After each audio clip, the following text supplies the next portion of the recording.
Good afternoon to all of you and welcome to the Allianz Memorial Van Damme press conference. Thank you for being here. Thank you for being here also Melissa Jefferson-Wooden, Winfred Yavi and Nafi Thiam. Melissa, let me start with you. Very, very welcome here in Brussels. It's your first time. How do you like Brussels so far? I love it, actually. I love the fact that it's a small but big city, but also a place where, everyone can come and be seen for themselves. I learned that this is also the home of, I believe, the European nations and then also the United Nations. So, definitely excited to go and explore the city as well if I get a chance to. And, just happy to be here. Oh, nice. We have a Brussels fan. Great. You have had such an incredible season already. Yeah? What do you think made the difference to take that final step from being already, of course, a world-class sprinter and having a bronze medal in Paris to being the best sprinter of this season? I would say the biggest thing for me that's changed this year is just, I would say my mindset was always there, but just being disciplined. And, not trying to slack off or not trying to,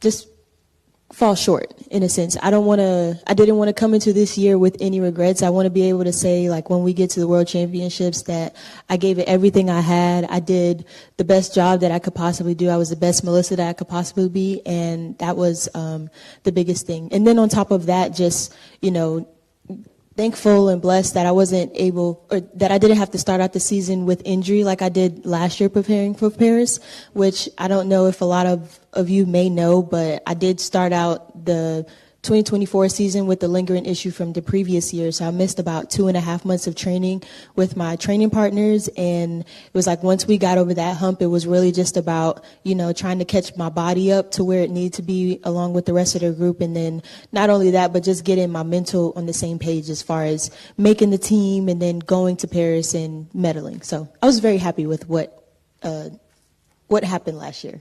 Okay, and now going into those World Championships, you will be the one to beat, I think, in the 100 meters. How are you handling that pressure, or how will you handle it in Tokyo? So for me, I kind of look at it as, even though I do have the fastest times right now, I don't have some of the biggest accolades that come with that. So I'm not a reigning world champion. I'm not a reigning Olympic champion. So for me, I'm still the Olympic bronze medalist, and that's what I'm looking to improve on, improving my bronze to a gold. And that's been the thing that's been working for me so far. I feel like every time I go out and step on the track, the Melissa that you see is someone who's determined to not let things be the same way that they were before. And, just focusing on my execution, relying on my coaches, on my training partners, on my family and my faith to get me to where I need to be. So. Yeah, you spoke about your training group. You have a really good, strong training group. How does that help you in being the best Melissa? Yeah. Being in Star Athletics, it's definitely, I would say, a plus for me. Joining the group, it brought a lot out of me, just as far as, who I want to be in this sport, but also learning to have that dog mentality and learning to have that type of fierce and competitive side to me. It's like it's always been in me, but it's another thing to have to bring that to practice every single day. I get to train with some of the best in the world, and we bring out the best in one another. We'll have days where, say, for instance, I'm not feeling my best, so I can rely on them to bring me through, and then vice versa. When they're not feeling their best, I'm able to do that as well. And then even when we're in the blocks, like it feels like it's a world championship every time we step foot on the line to do another rep. And, having that type of atmosphere at practice every single day when it's time to come to these meets, it's comforting in a sense, because I feel like I've been here before. Like, this is something that isn't new to me. And really, I just want to be able to always go out there and, what they say is practice makes perfect, but that's literally what you've been seeing. Like, what I do out on the track in these meets is nothing different to what I've been doing in practice. So. Okay. Just so you know, the meeting record here is 10:72, so So, you might break it tomorrow. We'll see. Fingers crossed. Thank you so much, Melissa. Yavi, over to you. A warm welcome to you too, of course. We'll see you tomorrow in a brand new event, a new mile steeple. Has it been a different preparation for you than the 3,000 meters steeple? Training has been going on really well. I've been preparing very well with my coach, with my team, with the support from my family. And coming to do this mile, I am really prepared because, it's going to be a very fast split. And racing tomorrow with this brand new mile is going to be an iconic race, and I'm so excited to be part of making history tomorrow in Brussels. Yes. Yes, it definitely will be an iconic race and a world record. Do you have a specific time in mind? Honestly, I have a specific time in my mind. We've been working hard with my coach, and also about the splits. I feel like I want to do you will see it tomorrow, because I feel like I want to do a very fast mile tomorrow. Fearlessly on the barriers, yes. Well, very, very excited to see you run tomorrow. Yavi, you have been one of the most consistent steeple chasers in recent years. What do you think has been your biggest factor in your success? It's the hard work, staying positive, being ready mentally, physically in training, and following whatever coach is telling me, and keeping up with the training. Mm-hmm. Because getting to be consistent, you need to keep on working hard every day. Yes. Yes, and you just said it, being positive. To me, Yavi, it seems like you're always in a good mood. You're always very smiley. Is it so, or do you have bad days as well? Sometimes are you grumpy or never? You're always in a good mood, Yavi, because that's what you look like. Okay. You don't I feel like every time when I'm happy, it's good to be happy. Like every time you need to show happiness on your face, because it's not good to be sad every time. So it's good to keep on being happy every time. So yes. Yes, it's perfect that way, Yavi. We love you that way. Good luck for you tomorrow, Nafi. It's great to have you back here, of course. You're building up very carefully towards the World Championships. How are you feeling so far? I feel good. I just want to enjoy this season. I think, like I said many times, last year was very stressful. I was worrying a lot, overthinking everything, every competition, and I cannot do this every year. So my body this year really needed more time going back into training after the games. I could feel it was not really ready or following the rhythm I wish to have right away. So I just wanted to be careful, take the time I needed to recover, because I would like to still be there for a few years. And I know I need to take care of my body and not do the same mistake that I did in the past when I was younger. I think I cannot really afford it anymore. So this year was really about taking the time, being careful, enjoying the sport, enjoying what I do. And we plan to start the season a bit earlier, but physically I was just not able to. So we decided to just take the time, listen to the body this time, and see what happens. And I'm just glad to be competing this season, and I'm enjoying the competition here in Belgium, to be able to compete at the Memorial, because it's been a few years that I didn't do it. So it's a nice build-up to Tokyo, and we'll see what happens. What do you think about the long jump competition tomorrow? Any specific distance you have in mind? No, not really. I think every time I did competition, I never really put like a set time or a set distance, because for me it's also like a bit limiting myself. You know, if I'm like, oh, I want to do 660 and then I do it on the first attempt, I'm like content, and maybe I don't put that much pressure anymore for the next one. So I always want to go further and further. I did a good first competition. It's only going to be my second long jump competition. So for me, what is important is to work on that run up, be comfortable, and have the confidence to go to Tokyo with that, knowing that I'm ready, and also just enjoy to be competing in front of a home crowd, because it's always special to compete in Brussels for me. Is it still something so special for you, coming here in front of your home crowd? You won 3 Olympic gold medals, but this is still something you really treasure? Yeah, definitely. I think the Memorial always has been like a celebration. You know, the Belgian crowd, they're always cheering for everybody, but I think maybe extra loud for Belgian athlete, which is natural. So it's always a treat, I think, for us to be able to compete here. Always a pleasure for me. I know the stadium very well, and I've been competing at the Memorial for almost more than a decade, but every year it's like, okay, you really need to enjoy this. It's not going to be forever. So I think I realize that more and more with the year passing, and I really just want to enjoy every moment, and those are very special. Yeah, we're super happy that you're here, Nafi. Nafi, I saw on your Instagram you've been sharing a lot of pictures of your dog also, and that you miss him. Him or her, I don't know if it's male or female, but I was wondering, how important is your pet to you for your mental well-being? I don't know, do you speak a lot to him, or what? Yeah, how important is he to you? I mean, yeah, it definitely his family, and I mean, it was a big move for me to move from Belgium to South Africa.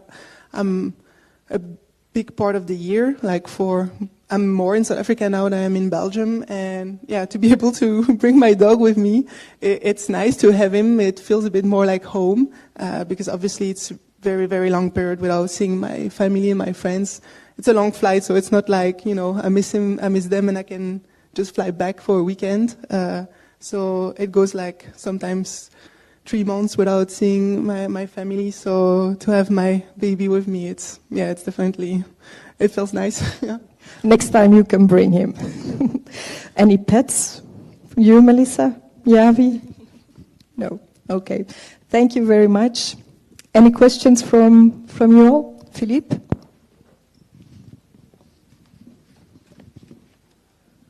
What's your take, Nafi, on yesterday's competition? Did you dry out yet? Yeah, well, yesterday was really horrible. That was crazy. I'm happy to be healthy.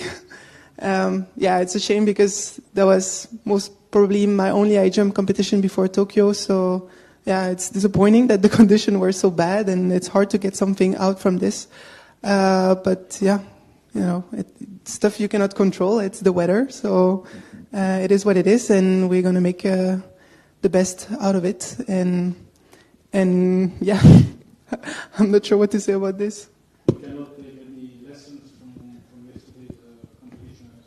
Well, I mean, that was a competition on a full run-up, but yeah, again, it was full of water. You definitely don't have the confidence to go full speed on such a wet surface than you do when conditions are good. So it was a tryout of my full run-up, but am I really going to do it the same way in different conditions? We could take some technical points that we're going to work on at training, but in terms of really working on the run-up, it's difficult to take something out of that competition, unfortunately. Nafi, 2 hours ago, Shelly-Ann Fraser-Pryce was sitting here. How do you look at her? Because she's maybe an example to completing 38 years. She enjoys the sport. What does she meant for you? A bit like also maybe the power of women in sports. Yeah, well, I'm lucky enough to have been able to share a lot of moments with her, with Nike and the think tank, and I think she's an amazing athlete, also an amazing person. So it's definitely, an honor and a pleasure to be sharing time with her, and Yeah, for sure. She's an example for me, not just, I think, because of her age, nothing to do about her age, but just her achievements. Like, you know, she has an example career, and, you know, anybody that can reach that level and hold it up for so long, it's so impressive. I think to reach the top, it's something, but to be able to stay there and do it like she is doing it for all those years is super impressive. So, yeah, big respect to her.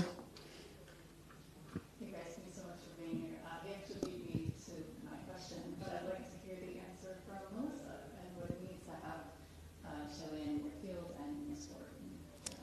Yeah, it's for me, I say it all the time. It's crazy how life comes full circle. So crazy enough, 3 years ago at the Cilicia Diamond League meet, that was my first meet as a professional athlete for Nike, and Shelly-Ann was in that race, and she actually ran 10.66. So for me to come 3 years later and tie her meet record was definitely like, okay, I think I'm doing the things that I'm supposed to do, you know, and just not even that, but the 2022 season for me and just seeing her dominate the way that she did, it did nothing but motivate me to be at least half of the person or half of the woman that she has been for our sport, and especially in the sprints.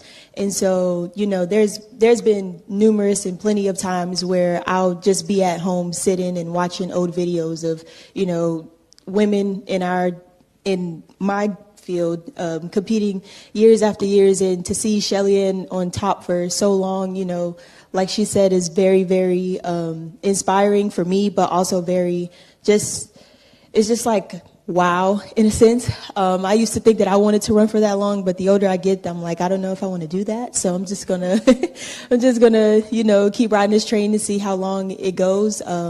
But, you know, for me, it's always a blessing, and I'm also just very grateful to be able to share a stage with her. And then just, I know for her, it's definitely something where I actually ran into her earlier in the dining hall, and she was like, congratulations on all those sixes. And I'm just like, I'm trying to be like you did it for a whole season. So, you know, it's just something for me to look at and say, like, yes, that is possible. Like, yes, you know, she doesn't have to be the only one who's capable of doing it. Like, I can do it too. And I think that means a lot, not only to me, but for her as well. We have a question online from the Athletic. It's from Melissa. They ask, 8 out of 8 wins this season in 100 metres. You also run 7 sub-11s. What's the key to that consistency? What's the key to coming out and executing time against? Yeah, I think the biggest thing for me, like you said, is just execution. Focusing on every single part of my race and trying to execute every part of my race the best way I can.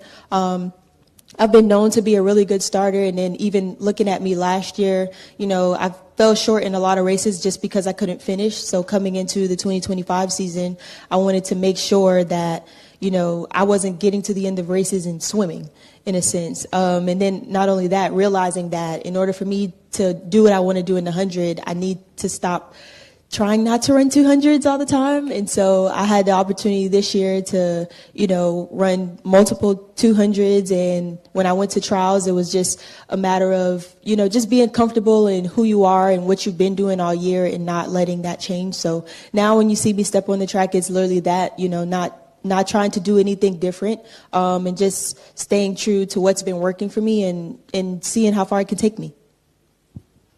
Hello, Winfred. It's been over a month since you last raced. That was not far from here in Houston. You said you've been training. Can you tell us a little bit more about what you've been doing in the last month? Like where you've been training? Have you gone to Kenya, or have you stayed in Belgium, or what have you been doing in the last month? And can you tell us a little bit more about how you feel your training's been going? Because, of course, we're looking forward to Zurich, when I assume you're going to be running the 3,000 metre steeplechase. And will that be a world record attempt? Okay, my training has been going on really well. You know, I really respect my competitors who are coming to race in Zurich, and the race that I did in Houston, I came and I executed my body, and then it was an impressive race that I did the 6th fastest time. I have been training in Nairobi. I do my training in Nairobi, Kenya, because of, the altitude and stuff. So for now, just looking forward to do this mile tomorrow because it's a brand new event. And I'm really looking forward to put the bar high for the other girls and also to keep on motivating the other female athletes to show them that they can reach their greater heights. Yeah. Question for Melissa, please. What is your evaluation about all these innovations in sports, the Netflix series, sprint, the Grand Slam track? What is? Are you okay with that? Are you a little bit disappointed? What is your global evaluation of it? So as far as sprint went, I definitely had an opportunity to be a part of it, even with the first season that came out. But obviously, I wasn't a part of the first season. But then another opportunity rolled around, and I was able to be in it for the second season. And I was in there for a little minute, so it was like happy. I was happy for the opportunity, but also, just kind of wish that a lot of people had the opportunity to really see me for who I am. And so, you take opportunities as they go. Sometimes they pan out to be what you want them to be. Sometimes they don't. But at the end of the day, I know who I am. I know, the things that I want to accomplish in this sport. And, the people around me know that as well. And I feel like as long as I continue to do the things that I do, run fast times, go out here and compete at the highest level, then eventually everybody will see that. And then just as far as Grand Slam track, I feel like it is a good idea. I feel like it was something, or it is something, that set out to, bring something new to our sport, and it's needed in a sense. And I don't regret being a part of it this year. I feel like it gave me the platform that I needed in order to show everyone what I was capable of and what I intended to do this year. And so, even though there's been a lot of talk around what's been going on with them and everything like that, I don't regret them. I support them fully because I feel like at the end of the day, when it comes to things that need to be done in our sport, and when it comes to change and things like that, it's not always easy or accepted, or nor and I said it wasn't easy. It's not easy, but they took a limb and they stepped out on faith and wanted to bring something new and exciting. And I feel like so far as far as putting out what's the word I'm looking for? They put out a product that was really good, and at the end of the day, it's all about performances and getting the best of the best to line up. And I feel like, for the first year, they did a pretty good job at that. So. Question for Melissa. You all stayed under the radar in the athletic world. You went to a small college, not in a big NCAA college. How do you explain that? Yeah, so I actually grew up in a small town as well. So being the underdog, or, facing adversity and not being, or not having access to all the other resources that bigger schools and other cities may have, like, it's nothing that's new to me. It's who I am. It's what drives me to be the person that I am right now. But I've also, it's taught me so much, because the one thing that I have learned from this is that, everybody in this life, we all have different starting points. And sometimes we get to cross paths. Sometimes we end up at the same point and we took a way different journey.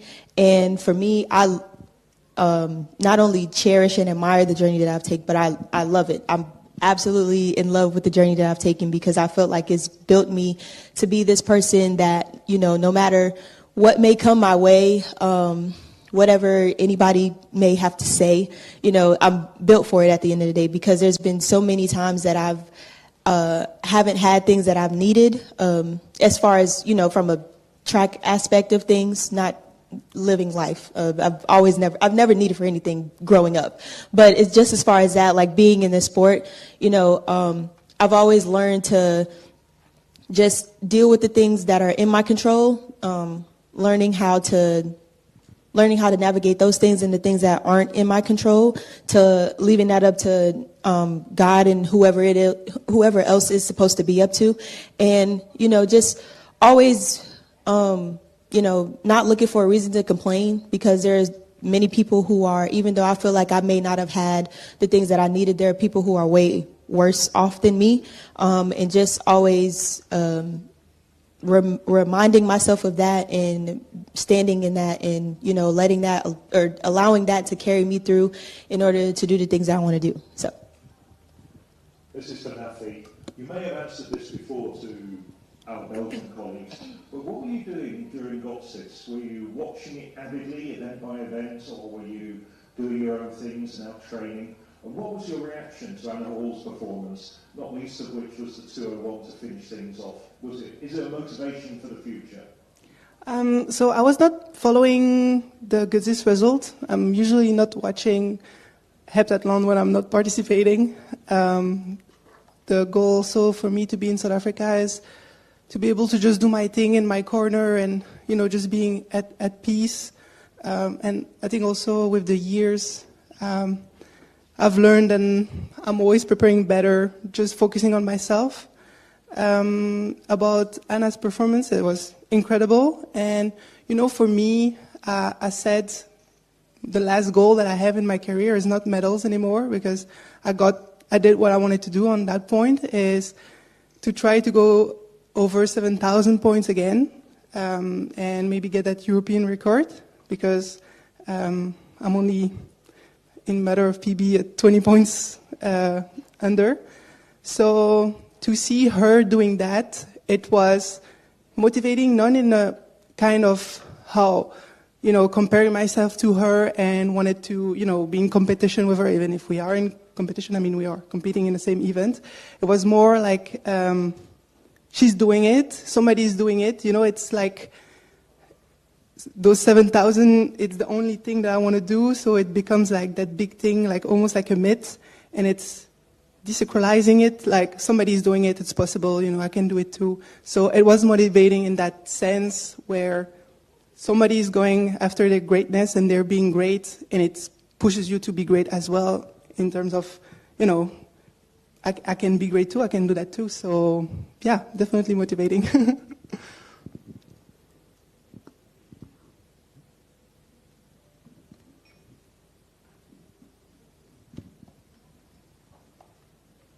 Nafi,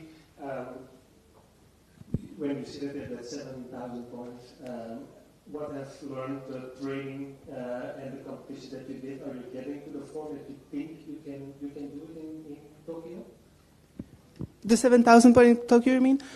I'm not putting like a time limit on that objective. I would be just over the moon if I manage to do that before the end of my career. Like I say, it's the only thing that I really want to do left. If I can cross that off my list, I would have really done everything. It's like, it's more than a blessing. So I'm not like, I want to do it before then or at this competition, or, I'll just work. I do the best that I can. I'm focusing on things that I can control and, then just hoping for the best, and we see what happens. I think doing it or not in Tokyo, I think, competing with the best in the world is always going to teach you something, or, even if I don't do 7,000 points, maybe do a PB here or there, or because it pushes you to give your everything. So I definitely see it as a long-term goal. I've been running after it my whole career, so I'm not as naive enough to think I can just be like, I'm going to do this in a few months. I'm just working on it. If I can use Tokyo on my way to get there, it would be great. But I'm definitely not putting, a time limit on it. If it comes, it comes. If it doesn't, at least I can, walk away from this career without having any regrets and knowing that I did everything I could to get that one last thing. I have a question for Winifred. After the whole Faith Kipyegon Breaking 4 challenge, which got a lot of publicity a few weeks back, the mile is kind of in focus a lot more now. And it's quite neat, this idea of a mile steeplechase. I quite like it if it caught on. But have you got a time in mind? Have you sort of thought about what, you know, a 9-minute steeplechase relates to when you change that to the mile? Did you say about the time between the 3,000 and 2,000 2 mile? Have you got a time in mind, the mile steeplechase? Depending on my training, depending on the training that I've been doing before with my coach, with the team, I feel the mile tomorrow is going to be fast, and I have the time in my mind. I just want to go and execute, give it the best, and see how my body can go fast on the barriers. You know, it's going to be like a normal steeplechase. When I start, it's going to be going direct to the water barrier, and then it's just going to be like a normal steeplechase. So I feel like it's going to be interesting event tomorrow, and I am going to be happy to be part of the history tomorrow. I'm looking forward for a very fast mile. You know, when I saw Faith Kipyegon, she was trying to do this, the sub 4-minute mile, it really inspired me. The way I'm going to do this mile, I'm just going to do to also inspire the young athletes who are coming up to see, like, we can set the bar high and they can actually follow our steps. So with Faith Kipyegon, she really motivated me when she was trying to do the sub 4 mile. And this feels like it's going to be an interesting event tomorrow.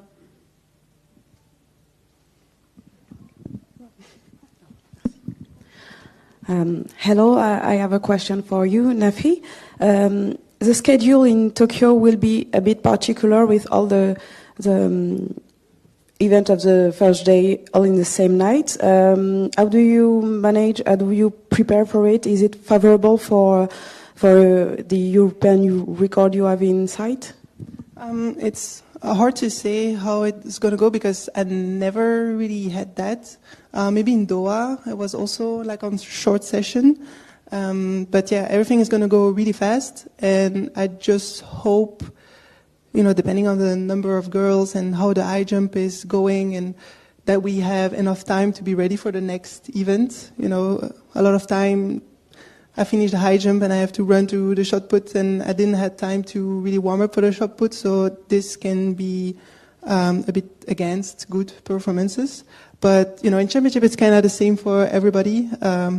And you never know, you know, how the body's going to react. Maybe it's also going to flow, and it's going to be a good thing that it goes so fast. So, yeah, we'll see. We'll see how it goes. We're also kind of going to finish late, and we're starting the next morning. So it's very special. In Doha, at least we had the next morning off also. So it's going to be a first time. We'll see how it goes. But again, it's going to be the same for all the girls. We're all going to go through the same schedule. So, yeah, we'll see how it goes.